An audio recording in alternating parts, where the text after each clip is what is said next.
Hello बच्चों, जैसा कि आप देख रहे हैं इस वीडियो में हम पढ़ेंगे यूनिट कन्वर्जन के बारे में। और यूनिट कन्वर्जन में हम बेसिकली 3 टाइप की यूनिट लेंगे। एक तो प्रेशर की, एक वॉल्यूम की, एक वर्क की, जो बहुत ही मोस्ट इंपॉर्टेंट है केमिस्ट्री की टर्म में। तो चलिए बिना टाइम वेस्ट करते हुए, तो इसमें जो सबसे ईजी है वहां पे चलते हैं हम वॉल्यूम की यूनिट्स के में, है ना। तो चलिए पहले देखिए, वॉल्यूम को हम किस सिंबल से डिनोट करते हैं केमिस्ट्री में। वॉल्यूम को हम डिनोट करते हैं वी से। कैपिटल वी से हम वॉल्यूम को डिनोट करते हैं। अब आप देखिए कि आपके क्वेश्चंस आप देखते होंगे आपके जेई में या नीट में या नेट में या किसी भी टाइप के केमिस्ट्री से रिलेटेड एग्जाम में, कहीं पे मीटर क्यूब दिया होता है, कहीं पे सेंटीमीटर क्यूब दिया होता है, कहीं पे लीटर होता है, कहीं पे मिलीलीटर होता है, कहीं पे डेसीमीटर होता है। तो अब इन यूनिट्स को हम कैसे एक दूसरे में कन्वर्ट करेंगे, और वो भी आसान तरीके से, वो भी इस तरीके से कि आप एक बार अगर ये यूनिट पढ़ लेंगे तो आपको हमेशा के लिए याद रह जाए। तो उसी पर्पज से पहले वॉल्यूम का यूनिट स्टार्ट करते। देखिए पहले हम मीटर क्यूब में और लीटर में रिलेशन देखेंगे। मीटर क्यूब को हम चेंज करेंगे इसमें लीटर में। अब देखिए, वैसे तो 1 मीटर क्यूब होता है कितना, 1000 लीटर। आप इसको डायरेक्टली भी याद रख सकते हैं, अगर आप याद रख सकते हैं तो।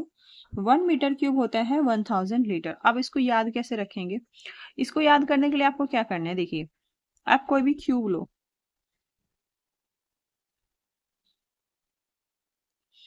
इस क्यूब की सारी जो लेंथ ब्रेड्थ एंड हाइट है वो आपने 1 मीटर ले ली, ठीक है। ये और ये सब 1 1 ले ली। तो ये है हाइट है। तो आपको क्या करना है, आप जब इसका आप वॉल्यूम देखेंगे तो आपको पता है जो क्यूब का वॉल्यूम होता है वो क्या होता है, ए क्यूब। अगर इसकी एक की लेंथ ए है तो क्यूब का जो वॉल्यूम होता है length into breadth into height, और सब ए है तो ए क्यूब। क्यूब का होता है length into breadth into height, और सबकी वैल्यू कितना, ए इंटू ए। और ए हमारी है 1 इंटू 1 इंटू 1, यानी कि 1 मीटर क्यूब। क्योंकि ये कितना है, 1 मीटर 1 मीटर 1 मीटर, तो 1 into 1 into 1 1, and metre into metre into metre metre cube. तो अब आप कैसे याद रखेंगे कि 1 मीटर क्यूब में 1000 लीटर होते हैं? तो देखिए, जो आपके घर के ऊपर टंकी रखी होती है वो बेसिकली ऐसे होती है, गोल होती है। But for the sake of convenience, है ना, for the sake of convenience आप उसको गोल ना मान के आप कैसे मानिए, आप उसको क्यूब की शेप में मानिए, है ना। और आपके घर में बेसिकली टंकी कितने लीटर की होती है, जो पानी की होती है वो होती है 1000 लीटर की। तो 1000 लीटर की टंकी की डायमेंशन क्या होनी चाहिए, 1 metre into 1 metre into 1 metre. तो इस कंसेप्ट से हम बिल्कुल इजीली याद रख सकते हैं कि 1 मीटर क्यूब इजिकल टू होता है 1000 लीटर। अब देखिए, अब यहीं से हम इसको चेंज करना शुरू कर देते हैं। अगर आपको 1 डेसीमीटर क्यूब में देखना है कितने लीटर होते हैं, तो देखिए 1 मीटर में कितने डेसीमीटर होते हैं, 10 डेसीमीटर। तो ये वैल्यू यहाँ पे रख देंगे। तो 1 मीटर क्यूब में कितने होंगे, 10 decimetre into 10 decimetre into 10 decimetre, यानी कि 1000 डेसीमीटर क्यूब। यानी कि 1 मीटर क्यूब आ रहा है 1000 डेसीमीटर क्यूब। और 1 metre cube 1000 litre and 1 metre cube 1000 decimetre cube, तो ये दोनों इक्वल हो जाएंगी। यानी कि 1000 litre should be equal to 1000 decimetre cube. ठीक है, 1000 से 1000 कैंसिल हो जाएगा, यानी कि 1 लीटर इज इक्वल टू होता है 1 डेसीमीटर क्यूब। ऐसे आप चेंज कर लेंगे। तो जैसे ही आपको ये रिलेशन मिलेगा, इससे आप इस यूनिट को किसी भी यूनिट में चेंज कर सकते हैं। जैसे कि आपको इस सेंटीमीटर क्यूब में करना है, तो आप 1 मीटर की जगह क्या लिखिए, जो 1 मीटर में कितने सेंटीमीटर होते हैं, 100 सेंटीमीटर। तो आप इसकी जगह क्या लिखेंगे, इसी तरह 100 centimetre into 100 centimetre into 100 centimetre और इज इक्वल टू क्या हो जाएगा 1 मीटर क्यूब। यही तो हुआ। तो ये क्या हुआ 1 2 3 4 5 6, इसको हम क्या लिख सकते हैं यहाँ पे 1 metre cube is equal to 10 to the power 6। कितना जीरो है 1 2 3 4 5 6, 10 to the power 6 centimetre cube. अगर मैं 1 मीटर क्यूब की जगह 10 to the power 6 centimetre cube लिख दूं तो क्या आएगा 10 to the power 6 centimetre cube is equal to आ जाएगा, ये आ जाएगा 1000 लीटर, इतना आ जाएगा। या फिर मैं लिख सकती हूँ 10 to the power 6 centimetre cube is equal to हो जाएगा 10 टू द पावर 3 लीटर। अब मैं इसे 10 टू द पावर 3 को अगर मैं इधर ले आऊं तो क्या हो जाएगा 10 to the power 6 divide by 10 to the power 3 centimetre cube is equal to यहाँ क्या बचा 1 लीटर। अब जब देखिए जब इसको ऊपर ले जाएंगे माइनस हो जाएगा तो क्या बचेगा 10 टू द पावर 6 माइनस 3। आपको पता है कि जो जब ऊपर ले जाते हैं पावर है ना तो वो माइनस हो जाती है, इज इक्वल टू 1 लीटर। तो 6 माइनस 3 3, तो 10 to the power 3 centimetre cube, यानी कि 1 लीटर हो गया 10 to the power 3 centimetre cube. तो इससे हमारा क्या रिजल्ट आया, मोटे मोटे हमारे क्या रिजल्ट आए देखिए। 1 मीटर क्यूब को आपने जो आपकी पानी की टंकी होती है उससे कनेक्ट कर लिया, 1000 लीटर होता है। एक तो ये रिजल्ट। फिर है 1 decimetre cube is equal to होता है 1 लीटर, यानी कि लीटर की जगह डेसीमीटर क्यूब भी कर दें तो कोई दिक्कत नहीं है। 1 metre cube is equal to होता है 10 to the power 6 centimetre cube. और फाइनली हमने निकाला कि 1 लीटर होता है is equal to 10 to the power 3 centimetre cube. इन्हीं में आपकी यूनिट घूमेगी, इन्हीं से घुमा घुमा के पूछेगा। और अगर आपको सपोज लीटर को मिलीलीटर में चेंज करना है तो आपको पता है 1 लीटर में कितने मिलीलीटर होते हैं 1000 मिलीलीटर। तो जहां लीटर है वहां पे आप क्या लिख दोगे 1000 मिलीलीटर। तो जैसे पहले वाले रिलेशन है 1 metre cube is equal to हो जाएगा 1000 और लीटर की जगह क्या लिख दोगे 1000 इंटू 1 लीटर है तो 1 लीटर की जगह क्या लिख दोगे 1000 ml। तो ये ml में चेंज हो जाएगा, मिलीलीटर में चेंज हो जाएगा। या फिर 10 to the power 6 millilitre, 3 and 3 6, यानी कि 1 मीटर क्यूब में अगर आप मिलीलीटर में देखेंगे तो 1 मीटर क्यूब में 10 टू द पावर 6 मिलीलीटर होते हैं। अगर आप यहाँ से देखेंगे, यहाँ से अगर आप देखेंगे तो 1 डेसीमीटर क्यूब कितना होता है 1 लीटर, और 1 लीटर में कितने मिलीलीटर होते हैं 10 टू द पावर 3, यानी 1 डेसीमीटर क्यूब हो जाएगा 10 टू द पावर 3 मिलीलीटर। और अगर आप इसको चेंज करना चाहें तो यहाँ पे आप क्या लिखेंगे 10 टू द पावर 3 ml और यहाँ लिखेंगे 10 to the power 3 centimetre cube. तो 10 टू द पावर 3 से 10 टू द पावर 3 जाएगा, यानी कि 1 ml इज इक्वल टू हो जाएगा 1 सेंटीमीटर क्यूब।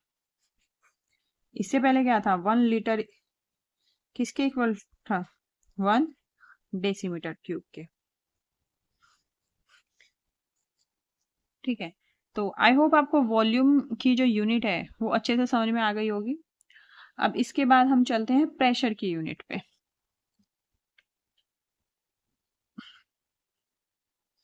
प्रेशर का सिंबल क्या होता है केमिस्ट्री, प्रेशर का सिंबल होता है कैपिटल P। और प्रेशर का फॉर्मूला क्या होता है कि फोर्स पर यूनिट एरिया जो होता है उसको हम प्रेशर बोलते हैं। आपको पता है फोर्स की यूनिट होती है न्यूटन और एरिया की यूनिट क्या होती है मीटर स्क्वायर। तो इसकी जो यूनिट हुई ये न्यूटन पर मीटर स्क्वायर, और न्यूटन पर मीटर स्क्वायर को ही हम क्या बोलते हैं पास्कल। ठीक है जी। अब आपको एक चीज याद रखनी है, यानी कि यहां से अगर आप देखें तो एक रिजल्ट आता है 1 newton per metre square is equal to हो जाएगा 1 पास्कल। अब आगे चलते हैं। अब आपको एक चीज याद रखनी होगी 1 एटमॉस्फेयर होता है आपको पता है एटमॉस्फेयर भी किसकी यूनिट होती है, प्रेशर की। 1 एटमॉस्फेयर होता है 101,325 न्यूटन पर मीटर स्क्वायर, ये होता है। ये जो चीज है ये आपको याद रखनी होगी, 101,325 न्यूटन पर मीटर स्क्वायर, ये क्या होता है, 1 एटमॉस्फेयर। तो देखिए अब P क्या होता है, आपको पता है P होता है हाइट इंटू डेंसिटी इंटू आपका जो ग्रेविटी होती है। आपको पता है कि अगर इसकी टर्म में निकालें तो जब आपने देखा होगा, अगर आप mm में निकालें, जब आप मरकरी की टर्म में निकालते हैं प्रेशर की यूनिट, तो आप उसमें हाइट देखते हैं, है ना। जब आप मरकरी देखते हैं कि कितने प्रेशर पे कितनी हाइट जाती है ना। तो देखिए जब 1 एटमॉस्फेयर प्रेशर होता है तो मरकरी जो पारा है वो कितने मिलीमीटर तक जाता है, 760 मिलीमीटर तक, किसका, मरकरी का। और अगर आप इस मिलीमीटर को सेंटीमीटर में चेंज करें यानी कि 76 सेंटीमीटर।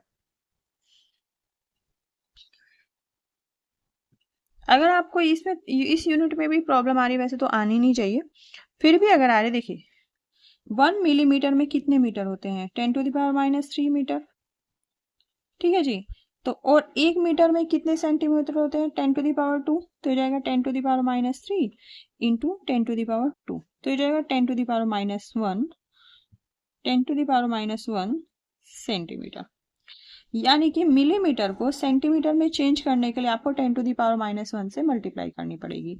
तो जब 760 को 10⁻⁻1 से मल्टीप्लाई करेंगे तो सेंटीमीटर में चेंज हो जाएगा इसकी यूनिट, तो ये हो जाएगी 10⁻⁻1 का मतलब क्या होता है, 10⁻⁻1 का मतलब होता है 1/10।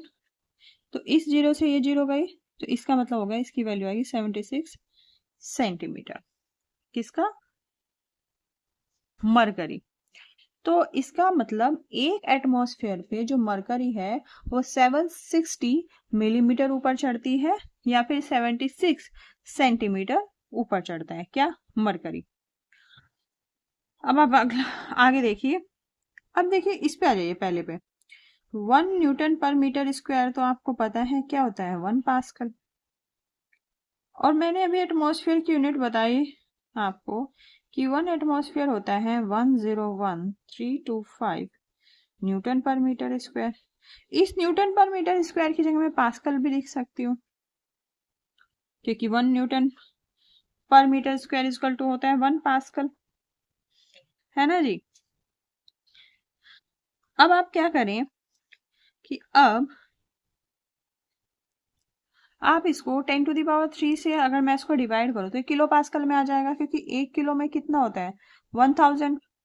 तो अगर मैं इसको 10⁻³ से डिवाइड कर दूं और 10⁻³ से ही मल्टीप्लाई कर दूं तो कैसे होगा, 101,325 इंटू 10⁻³ डिवाइड बाय 10⁻, जब इससे मैं डिवाइड करूंगी तो ये पॉइंट कहाँ जाएगा, 101.325, और ऊपर वाला तो जुगा तो रहेगा 10⁻³। आपको पता है 10⁻³ का मतलब क्या होता है, किलो, यानी कि 101.325 किलो पास्कल, है ना।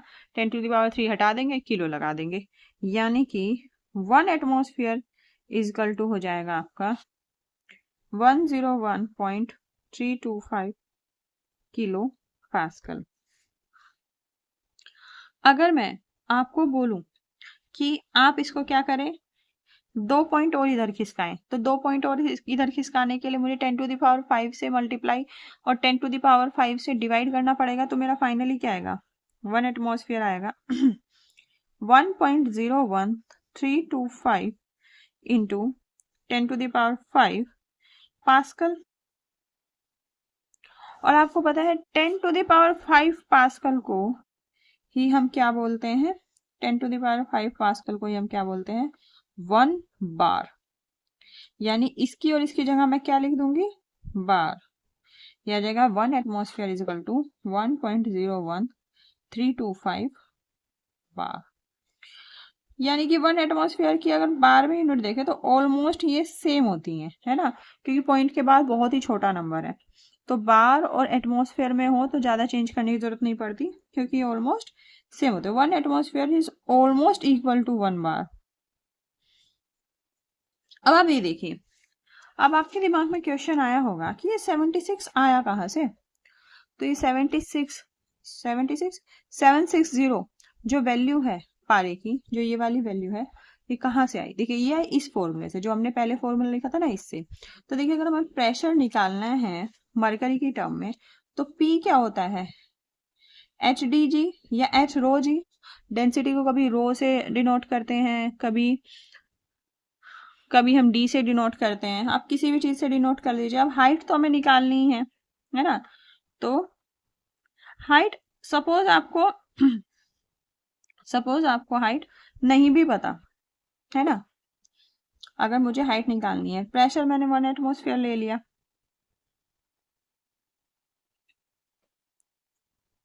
और हाइट मुझे निकालनी है किस में, mm में या सेंटीमीटर में। और इधर मैं क्या लूंगी, मरकरी का जो डेंसिटी है वो 13.6 होती है ग्राम पर सेंटीमीटर क्यूब। और आपको जी की वैल्यू भी सेंटीमीटर वाली लेनी है, 9 यानी कि 980 सेंटीमीटर पर सेकेंड स्क्वायर। तो जब आप यहाँ से हाइट निकालेंगे तो हाइट की वैल्यू आपकी आएगी 76 सेंटीमीटर। तो आपके हाइट की वैल्यू कितनी आएगी, 76 सेंटीमीटर। और यहाँ पे जब आप प्रेशर की वैल्यू, यहाँ पे 1 नहीं रखनी क्योंकि ये तो एटमॉस्फेयर में है। यहाँ पे आप क्या लिखेंगे, प्रेशर की वैल्यू यहाँ पे लिखेंगे 101। ये जो वैल्यू है ना 101325 न्यूटन पर मीटर स्क्वायर, क्योंकि 1 एटमॉस्फेयर इतना ही होता है। इसको आप चेंज कर लेंगे सेंटीमीटर स्क्वायर में। तो सेंटीमीटर स्क्वायर में कैसे चेंज करेंगे, 101325 न्यूटन। 1 मीटर में कितने सेंटीमीटर, 10⁻²। तो यहाँ मीटर स्क्वायर में कितना है, 10⁴ सेंटीमीटर स्क्वायर। तो 1 2 3 4। तो यहाँ पे आप इसकी वैल्यू रखेंगे 10.1325 न्यूटन पर सेंटीमीटर स्क्वायर। और इधर आपके आ जाएगा h into 13.6 gram per centimetre cube into 980 centimetre per second square. अब सिंस देखिए आपको न्यूटन का भी बताया है कि न्यूटन भी एक किस में यूनिट होती है। जब आप फोर्स भी देखें तो न्यूटन किस में यूनिट होती है, किलोग्राम मीटर पर सेकेंड स्क्वायर, है ना। तो इसमें भी मीटर आ रहा है न्यूटन में, तो इसको भी तो चेंज करना होगा। तो आपको एक बात याद रखनी होगी कि 1 न्यूटन इज इक्वल टू होता है 10⁻5 डाइन। ये जो डाइन यूनिट है ये होती है आपकी जो सेंटीमीटर वाली यूनिट्स होती है। सेंटीमीटर ग्राम सेकंड वाली यूनिट होती है, सीजीएस वाली जो यूनिट होती है। तो जो एमकेएस है उसको आपको किस में करना है, सीजीएस में। तो इसको 10 को मल्टीप्लाई कर लो, इसको मैं अप्रोक्सीमेटली 10 मान लेती हूँ। 10 into 10⁵ is equal to h into 13.6 gram per centimetre cube into 980 centimetre per second square. तो यहाँ से ये हो गई आपकी डाइन पर सेंटीमीटर स्क्वायर इसकी यूनिट। तो जो यहां से आपकी हाइट आएगी वो आएगी 76 सेंटीमीटर ऑफ मरकरी। तो आई होप ये आपको बिल्कुल अच्छे से समझ में आ गया। देखिए किसी भी यूनिट में आप जाओगे तो अगर आपका एक तरह की यूनिट कन्वर्जन है तो आपको उसी तरह की सारी यूनिट्स आपको रखनी है, ये नहीं कि यहाँ पे न्यूटन छोड़ दिया है ना। तो इसीलिए एक एक करके इसकी चेंज की, क्योंकि जहां जहां डाउट आएगा वहां वहां आपको ये सब चीजें क्लियर होगी। अगर एकदम से क्लियर कर देंगे तो आपको क्या होगा, कंफ्यूजन वो हमेशा रह जाएगा। तो ये हो गई आपकी किसकी, हो गई आपकी प्रेशर की यूनिट। तो प्रेशर की यूनिट को एक बार और रिवाइज कर लेते। देखिए प्रेशर की यूनिट में 1 एटमॉस्फेयर इज इक्वल टू होता है 101325 Newton per metre square. 1 Newton आपको पता होना चाहिए, 1 न्यूटन होता है 10⁵ डाइन। और फिर हमने बताया था कि अगर 1 एटमॉस्फेयर पे देखें, है ना, तो 1 एटमॉस्फेयर पे जो आपका मरकरी है वो कितने सेंटीमीटर चढ़ता है, 76 सेंटीमीटर या फिर 760 मिलीमीटर। ठीक है जी। तो और हमने देखा था कि 1 एटमॉस्फेयर में ही क्या होता है, 1 एटमॉस्फेयर में ही क्या होता है 101.325 किलो पास्कल होता है, या फिर 1 एटमॉस्फेयर ही होता है 1.01325 इंटू 10⁵ पास्कल। और मैंने आपको बताया था कि 10⁵ पास्कल इज इक्वल टू किसके होता है 1 बार के। तो 1 एटमॉस्फेयर इज इक्वल टू होता है 1.01325 बार। और मैंने बोला था आपको कि 1 एटमॉस्फेयर इसका मतलब होता है अप्रोक्सीमेटली इक्वल टू होता है 1 बार के। और देखिए pascal metre cube, pascal metre cube को ही क्या बोलते हैं जूल। आपको पता है कि एसआई यूनिट में अगर आप देखें तो आपको पता है पास्कल मीटर क्यूब को ही क्या बोलते हैं जूल बोलते हैं, क्योंकि 1 पास्कल क्या होता है 1 न्यूटन पर मीटर स्क्वायर। देखिए वर्क क्या होता है force into distance, force into force की डायरेक्शन में जो आपका डिस्प्लेसमेंट है वो फोर्स की यूनिट हो गई न्यूटन और ये हो गई मीटर। अब आप इसमें करके देखिए तो W फोर्स की यूनिट क्या हो गई न्यूटन मीटर, और न्यूटन मीटर को ही हम क्या बोलते हैं जूल, ये तो हम सबको पता है। अब इसमें आप पास्कल मीटर क्यूब में रख के देखिए, देखिए पास्कल मीटर क्यूब में अगर रखें तो पास्कल तो आपको पता है न्यूटन पर मीटर स्क्वायर होता है, और ये हो गया मीटर क्यूब। मीटर स्क्वायर से मीटर क्यूब को जब कैंसिल करेंगे 1 मीटर रह जाएगा तो न्यूटन मीटर, तो वही न्यूटन मीटर रहा। तो इसका मतलब ये है कि 1 pascal metre cube equal to क्या होता है 1 जूल। और अगर आप किलो पास्कल में देखिए तो 1 किलो पास्कल मीटर क्यूब होता है किलो जूल। तो ये आपको याद रखने हैं, ये आपको न्यूमेरिकल्स में बहुत काम आएंगे। चलिए अब हम अपनी फाइनल यूनिट पे चलते हैं। हमारी फाइनल यूनिट है एनर्जी। तो हम देखेंगे एनर्जी या फिर वर्क। देखो ये बहुत इंपॉर्टेंट है, इसमें बहुत कंफ्यूजन होता है और इसकी यूनिट्स की वजह से बहुत सारे जो आपके न्यूमेरिकल्स हैं वो भी गलत होते हैं। तो देखिए एनर्जी की यूनिट कन्वर्जन के लिए आपको वैल्यू यूज करनी है आर की।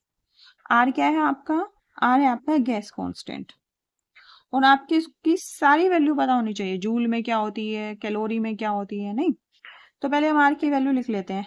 आर की वैल्यू होती है, देखिए पहले जूल में लिखेंगे 8.314 जूल पर केल्विन मोल। आप सोचेंगे ये यूनिट कैसे आ रही है, देखिए तो आप ये याद रखिए हमेशा पीवी इक्वल टू क्या होता है एनआरटी, है ना, आर ये रहा। और पीवी क्या होता है पीवी वर्क होता है, तो इसकी तो जूल होगी, तो ये हो गई joule, sorry joule divide by n क्या होता है नंबर ऑफ मोल्स, तो ये आ जाएगा मोल, और टी क्या होता है केल्विन। तो आप इसको बिल्कुल ऐसे याद रख लेंगे, आपको कभी आर की यूनिट में कंफ्यूजन नहीं होगा, ठीक है। तो जूल में तो ये हो गई।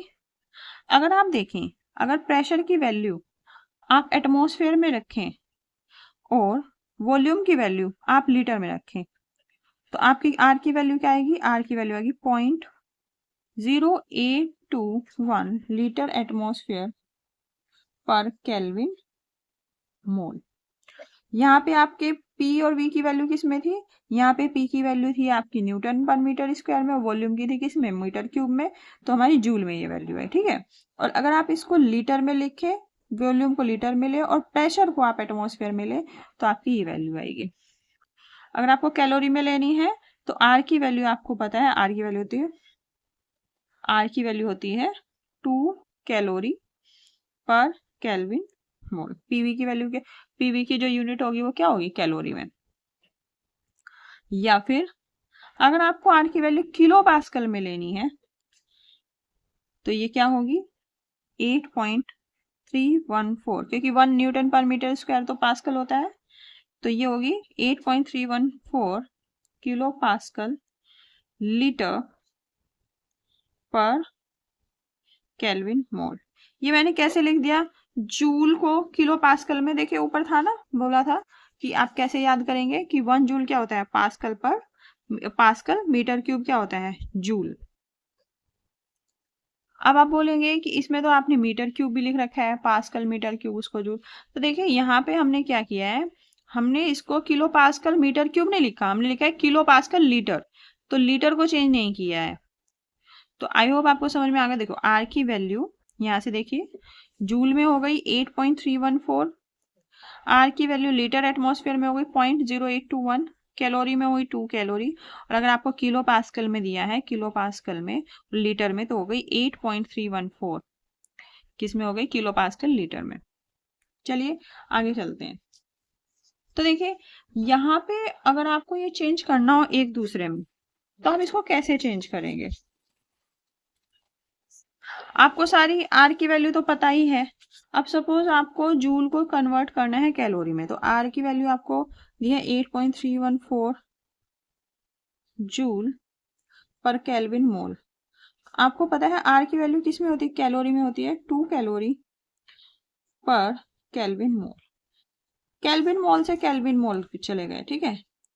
तो 1 जूल क्या हो गया, तो 1 जूल हो गया 2 कैलोरी, और यहाँ पे ये 8.314 किस में आएगा, डिवाइड में आ जाएगा।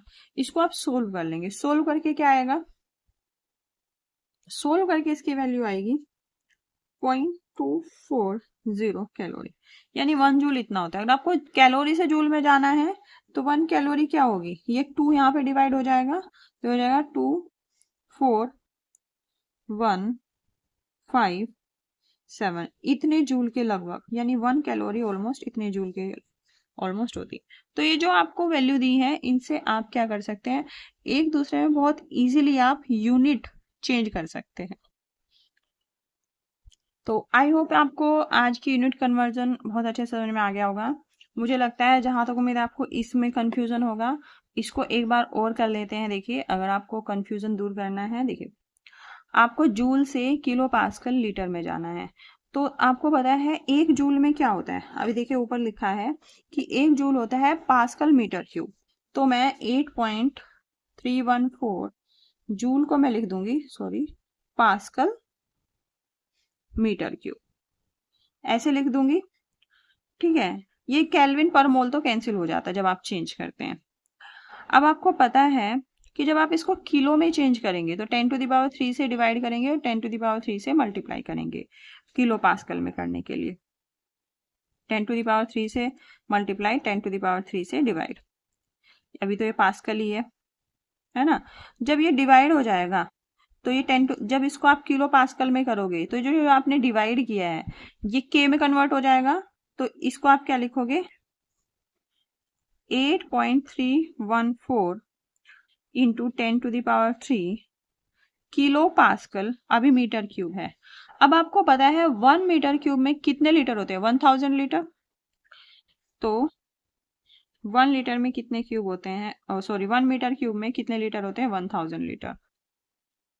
सॉरी देखिए इधर क्या होगा, जो ऊपर वाला है ना ये किलो पास्कल में जाएगा, तो ये आपका किस में रह जाएगा, ये नीचे रह जाएगा, ठीक है। तो अब आपको पता है, तो हमारा क्या होगा, 8.314 divide by 10⁻³ kilo pascal metre cube. अब आपको पता है 1 मीटर क्यूब में कितने लीटर होते हैं, 1000 लीटर। तो अब हम क्या करेंगे, 8.314 नीचे 10⁻³ तो है, 10⁻³ से मैंने और मल्टीप्लाई कर दी, तो ये हो जाएगा किलो पास्कल, और मीटर क्यूब की जगह मैं क्या लिख दूंगी, लीटर। 10⁻³ से 10⁻³ कैंसिल हो गया, तो एज इट इज रह गया। तो इसका मतलब आर की वैल्यू 8.314 जूल इक्वल टू होगी 8.314 किलो पास्कल लीटर। तो आई होप आपको बिल्कुल क्लियरली समझ में आ गया होगा, कहीं भी कोई डाउट नहीं रहेगा। ये थोड़ा सा डराइव नहीं किया तो मुझे लगा कि शायद आपको इसमें कंफ्यूजन हो सकता है। तो चलिए आज के लिए इतना ही, और ये वीडियो आपके बहुत काम आएगी आगे भी। So thank you so much.